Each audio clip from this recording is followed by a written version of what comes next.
Hi folks, Dave with DBSTechTalk. And today we're going to talk about the Tin Hifi P1s. Planar in-ear monitor and very beloved in the audiophile world. And let's see if I beloved them as much as everybody else. I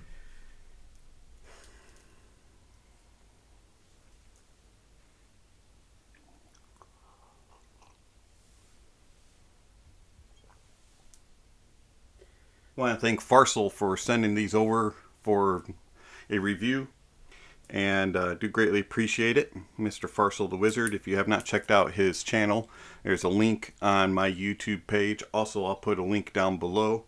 And he has an interesting take on things, so give him a look and see what you think. The Tin Hifi P1s. I don't have all the unboxing stuff as it wasn't sent, but I do have the most important, which is the in-ear. Very small. And do they remind you of anything? Golf clubs. Yeah.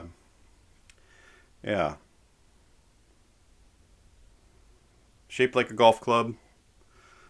Got a little heft to them. Not anything major. I have felt heavier. And they are all some sort of metal material. And it's small enough that when they're in your ear, they don't put a lot of pressure due to the weight, and they just snug right in, especially when you use foams. And that's key. More about that in a moment. They just sit on your ears. I do find a few little problems with the comfort. Number one, the stem is like right in the wrong spot for me, and it puts pressure right on the top of my ridge of my ear. May be different for you, but where the cable connects and this little stem part puts pressure right there on my ear. It can become uncomfortable. The other issue is if you don't use foams, these are very uncomfortable. Foams make them feel good, but the port and nozzle is a little small, but it's fat. And I find if you have silicones on, you can feel it because it's all metal, and it just hurts. But foams is the way to go with these anyway. So the cable, MMCX connector, it's a little on the loose side. It's not going to pull out while it's connected, but it could be a little snugger in my opinion. The preforms are very loose, which is nice. I actually prefer that. I don't like them snug and tight and already made. It's not the greatest of cables, but I've had worse. Braids. Has a nice slider. This part here from the splitter down is kind of a very loose braid and feels like it could be separated and pulled apart and broken real easy. Have a nice strain relief and goes to a 3.5. Overall, build quality is okay. I mean, it's not anything groundbreaking, but it's decent. But I would think for $170 in-ear that you would get a better quality cable and a little more premium feel. You can also ask them, apparently you can ask Linsol for an upgraded cable and they'll send that. So do keep that in as an option. Farsil on his Discord, hit him up and he'd probably be able to answer as to how to get that done. You can run these on balanced, and we'll talk about that also. Overall, I would give them about a 7 and 7.5 out of 10 on build quality for the cable and the in-ear, and also for comfort. It's all right.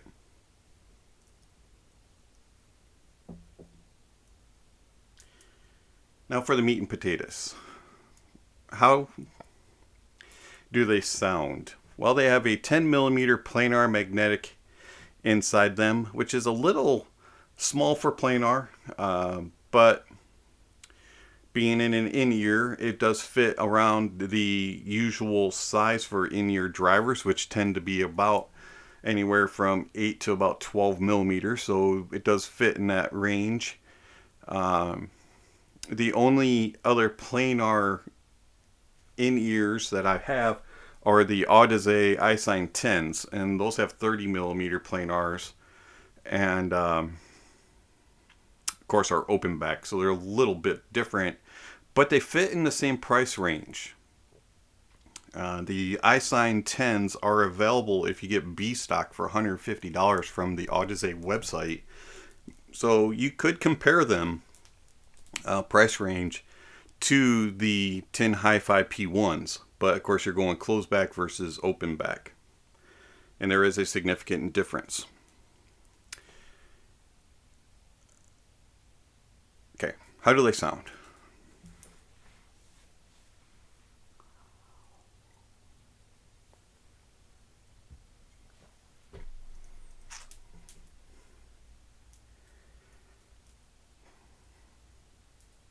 How do they sound is it's a controversial. There's going to be a lot of people that are going to disagree with what I have to say. So if you are a lover of the P1s, you may want to put your sensitivity sensor up and be prepared for. All right, so the P1s. You remember they remind me of golf clubs. Several years ago, I was involved at our church with a teen activity, and we were making a miniature golf course inside our church.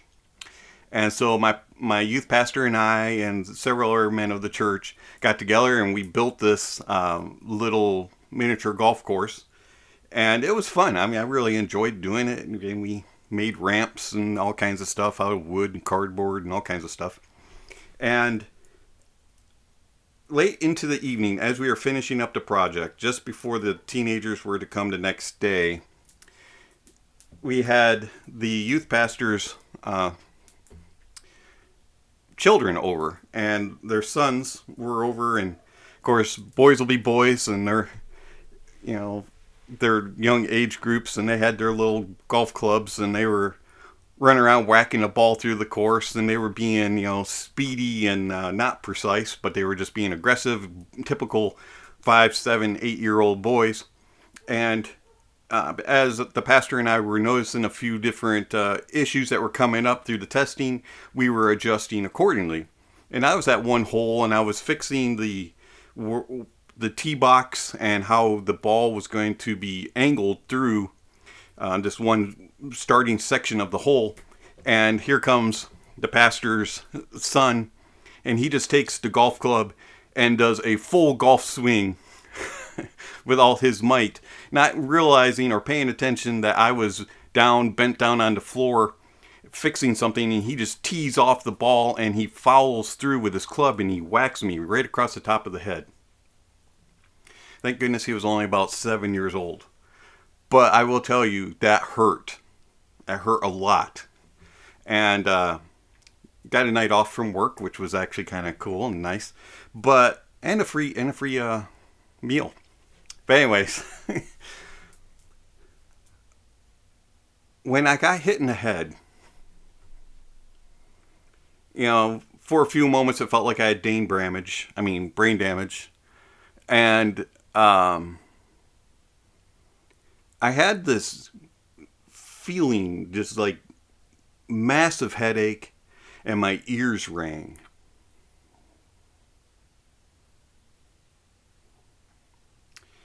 And for several days afterwards, I just had this little bit of ringing in my ears. And it reminded me of when I had the Monoprice M1060s, and if you had the right frequency in a song, you would get a ringing sound. And it reappears with the P1s. Bass. Bass is planar bass. It is a little bit on the weaker, thinner side. It does have good sub bass extension, and it has upper bass extension, but the mid part doesn't have a hump, or it almost feels like it sounds like it has a dip. And so the bass can sound somewhat thin at times. And yes, it'll reach deep into sub bass, and it'll thump there, and it'll thump into upper bass, but the mids, where you get the fullness of your bass, tends to be a little bit on the thinner side. And so if you don't use like a bass boost, the bass will be somewhat lacking. It does have good separation. It does have clarity in the bass, but it lacks detail, like detail cleanness. The details are there, the clarity and separation is there, but it's got this way of sometimes sounding a little distorted, a little hazy, and it's not always the cleanest sounding bass.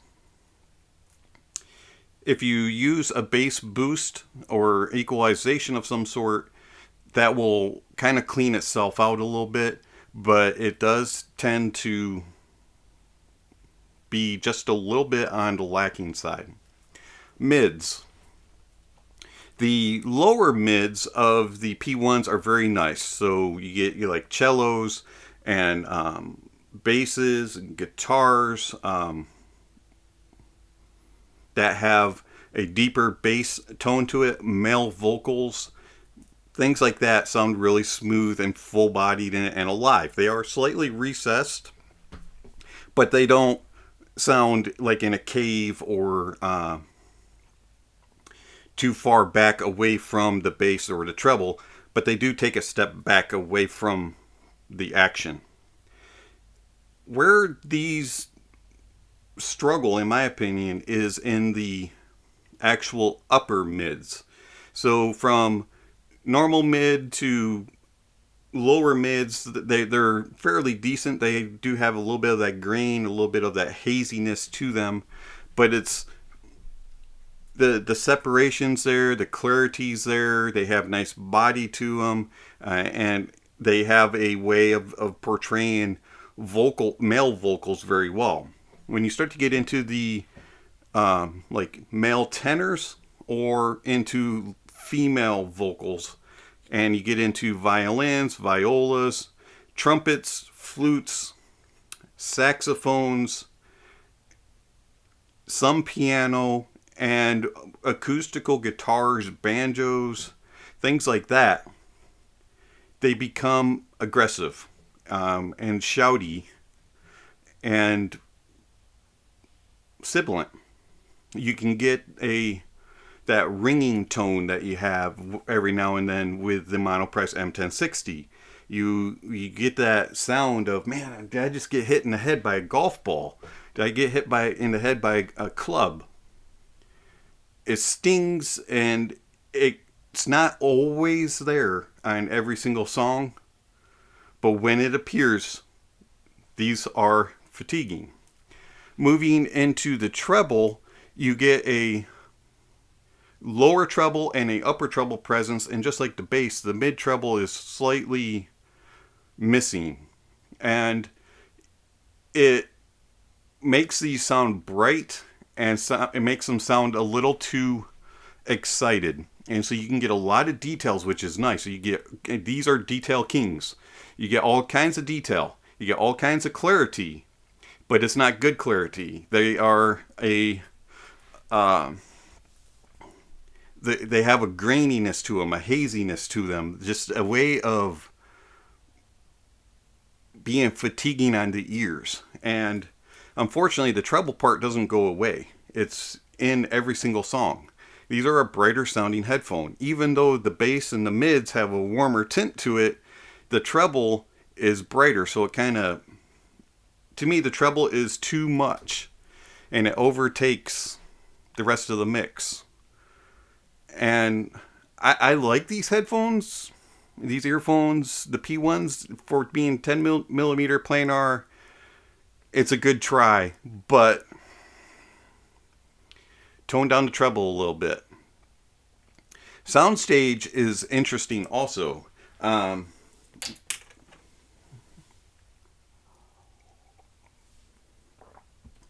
on the P1 is wide.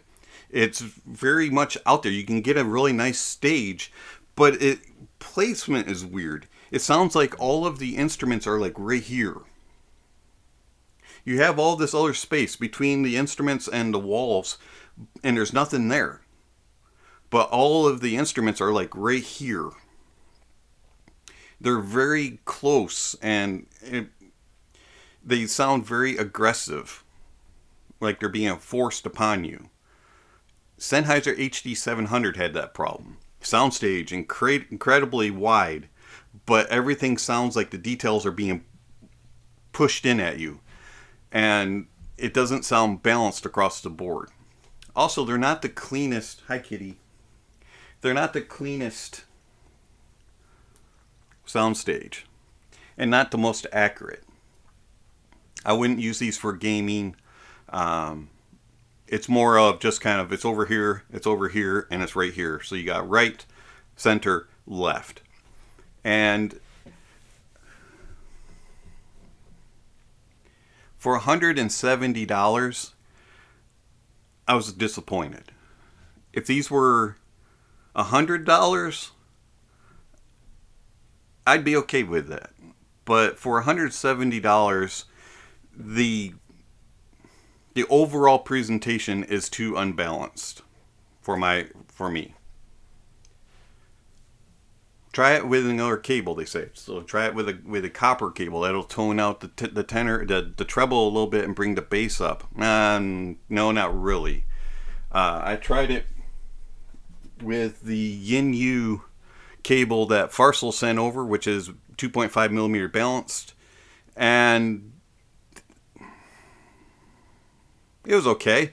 Didn't really notice the difference, truthfully. Maybe something was there, but I didn't hear it. If it was very minimal. Still had the treble issue. Bass was still there. Put tape on the port of the bottom of the in-ear. So there's a little itty-bitty port, which you won't be able to see on camera. Put some tape on it. It'll bring the bass up and it'll help the treble. Okay, so I did that. Yeah, bass came up, made it a lot warmer, but it pinched off the details in the soundstage, and it muffled the mids and the treble. I didn't care for that sound. It sounded really weird. No.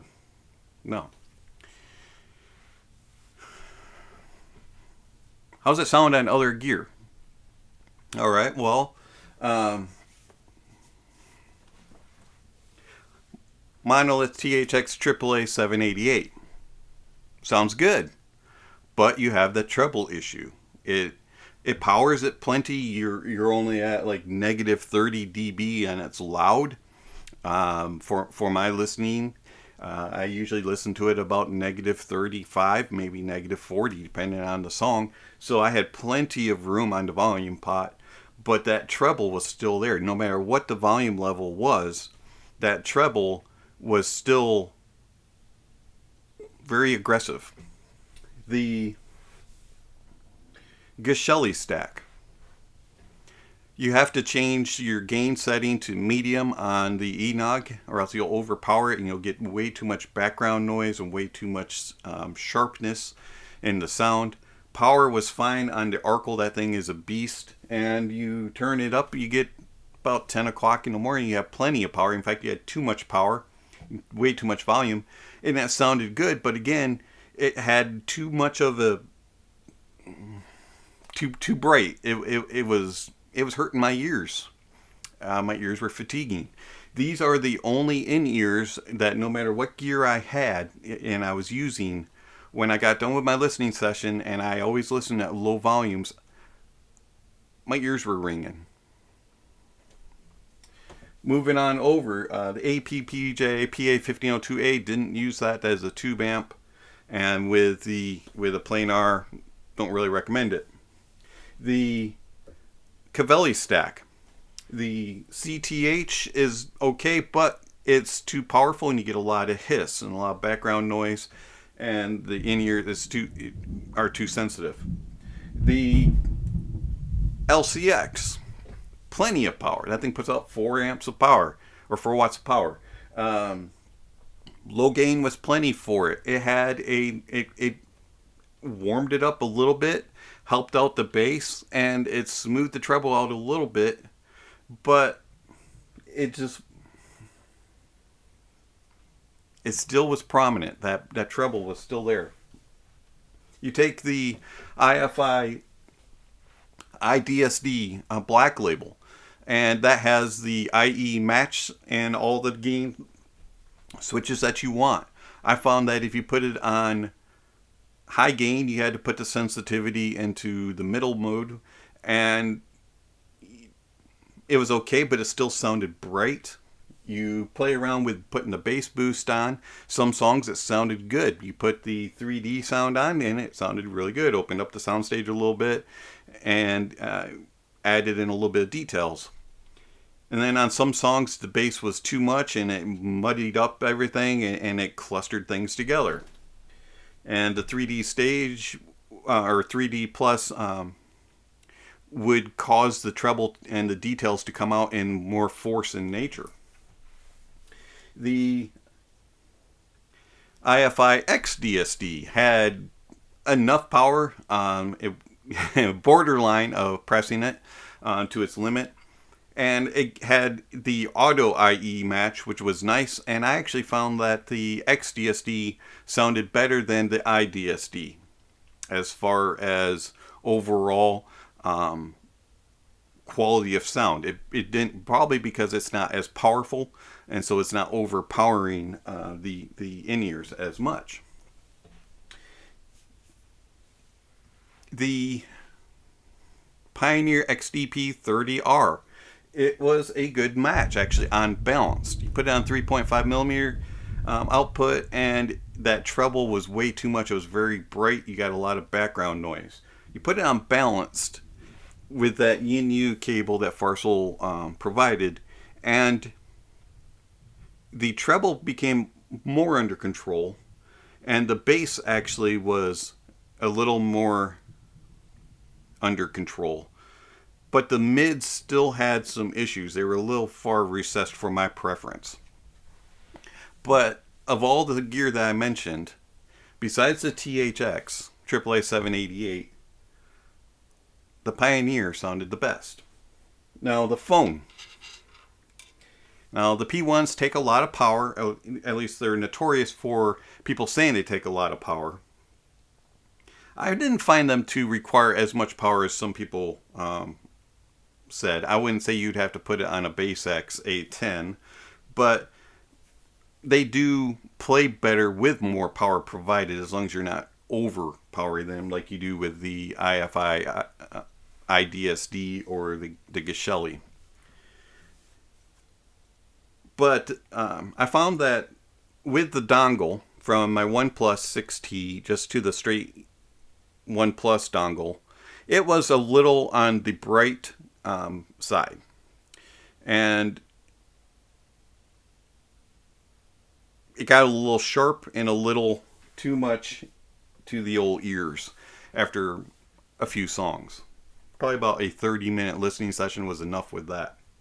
Put it on the Razer USB DAC amp, and the treble came under control a little bit more, and the bass was brought in, and it evened out the sound a little bit, but you still had that recess with the mids out, but it definitely sounded better. And then you take the Advanced Sound Access Port Lite USB-C DAC amp, and just like the Razor, that one helped. And it did have that DAC amp has a little bit warmer of a tone to it, and so I found that helped those helped the P1s to sound a little more full body and a little bit less busy and sibilant on the treble.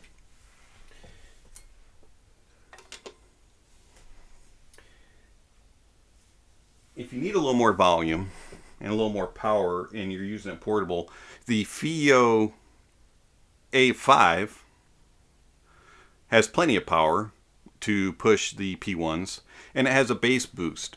Now the FiiO A5's bass boost is a little bit overcooked for my preference. It's a little too thick and a little too muddy slings up. But with the P1, if you don't really care about having all of the details and the clarity in the bass, that bass boost actually helps the headphone to tone down the treble a little bit. And so if you're not doing a critical listening, which I wouldn't recommend with the P1s, the FiiO A5 actually does power it and give it a little bit more of a flavored sound.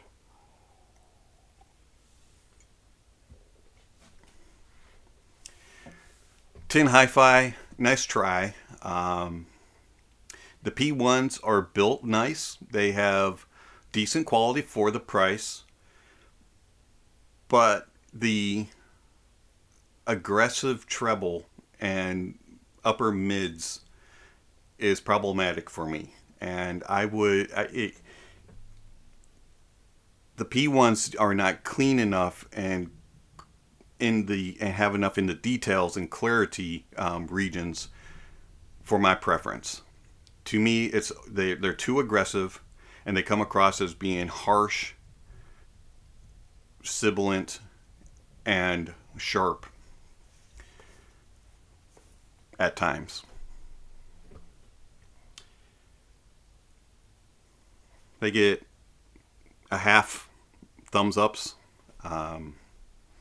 Overall, I would say they're about a 6 out of 10, and they are overpriced.